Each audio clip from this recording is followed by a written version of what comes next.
नमस्कार, आप देख रहे हैं NBC 24। मैं हूं आपके साथ मानसी। बच्चों और युवाओं में ऑनलाइन गेम की बढ़ती लत और उसके दुष्प्रभाव कई खतरे भी हैं। इस राह में आपको आजकल के बच्चे अपना अधिकांश समय किसी न किसी डिजिटल माध्यम पर व्यतीत करते हैं। जी हाँ, दरअसल पिछले करीब 1.5 वर्षों तक बच्चों की पढ़ाई लिखाई डिजिटल माध्यम से होने के कारण में उनके जीवन का हिस्सा बन गया है।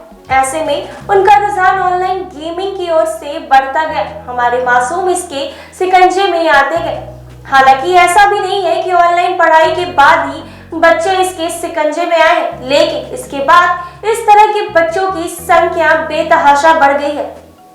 अधिकांश राज्य सरकारें अब तक इस समस्या के प्रति लापरवाह ही है, लेकिन कर्नाटक समेत कुछ अन्य राज्यों ने इस बारे में कठोर निर्णय लेते हुए इस पर पाबंदी लगा दी है। इस वाक्य में इस सराहनीय फैसला किया जा सकता है, खासकर जिस राज्य में IT अब वन इस तरह का साहस करे तो आश्चर्य तो होता ही है, पर खुशी भी मिलती है। उसे चिंता अपने राज्य के मासूमों की है, उनके भविष्य की। उसे ये पता है कि इस राज्य की आय पर बहुत अधिक फर्क पड़ेगा, फिर भी उसने ये हिम्मत दिखाई जिससे सराहा जाना चाहिए। इस समय हमारे देश में ऑनलाइन गेमिंग का धंधा करीब $1 अरब तक पहुंच चुका है। वर्ष 2016 में ये $4.3 करोड़ का था। दरअसल ऑनलाइन गेमिंग एक ऐसा नशा है जिसमें जो उलझ गया वो अपना सब कुछ बर्बाद कर देता है। जी हाँ, एक तरह से ये जुआ ही है जिस पर हमारे देश में कोई पाबंदी नहीं है, इसीलिए ये बेखौफ चल रहा है।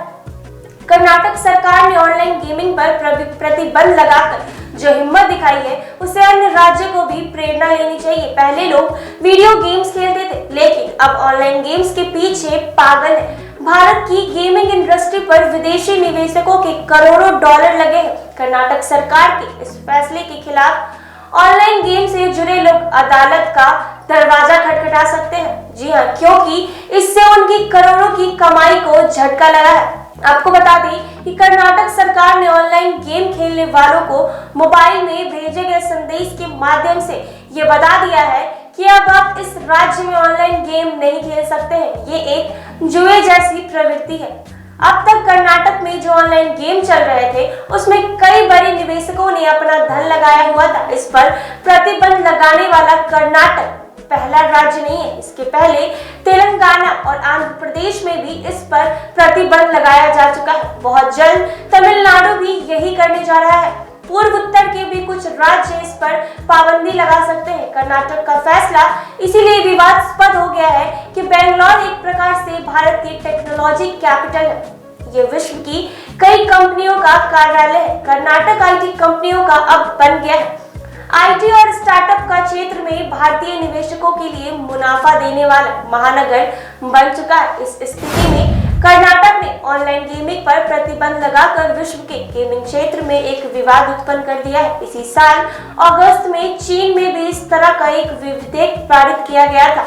इस विधेयक के अनुसार बच्चे एक सप्ताह में 3 बार 3 घंटे तक वीडियो गेम खेल सकते हैं। वर्ष 2011 में दक्षिण कोरिया ने भी शटडाउन कानून घोषित कर दिया था, जिसके अनुसार 16 वर्ष तक के किशोर वीडियो गेम्स नहीं खेल सकते थे। जापान की कांसी प्रांत में तो नाबालिगों के लिए बाकायदा गेम का समय तय किया गया था। इस फैसले से तो गेमिंग कंपनी टेस्टिन और लेट्स के शेयर्स 11% तक टूट गए थे। वैसे ये भी सच है कि इन कानूनों पर पूर्णतः अमल नहीं हो पाता है। चीन तो कानून का उल्लंघन करने वाली कंपनी को बंद करवा सकता है, परंतु दक्षिण कोरिया ने अपना शटडाउन कानून वापस ले लिया।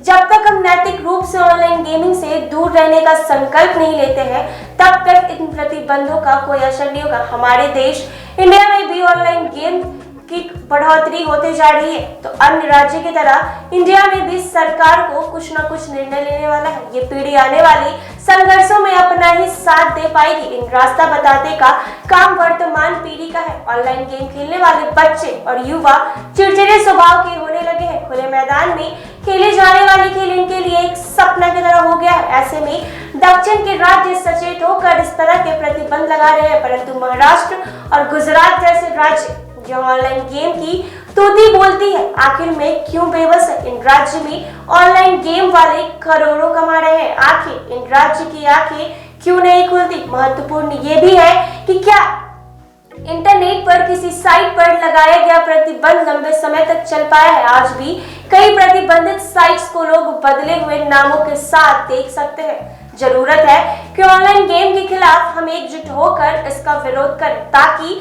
हमारे देश के बच्चे और हमारे बच्चे और युवा उन्हें एक सही रास्ता दिखाया जाए, वो अपना कीमती समय और धन बचा सके। इसके लिए हमें आगे आना ही होगा और इसका उपाय निकालना ही होगा। इसी तरह के तमाम छोटे बड़े खबरों के साथ जुड़े रहने के लिए हमारे साथ बने रहिए NBC 24 पर।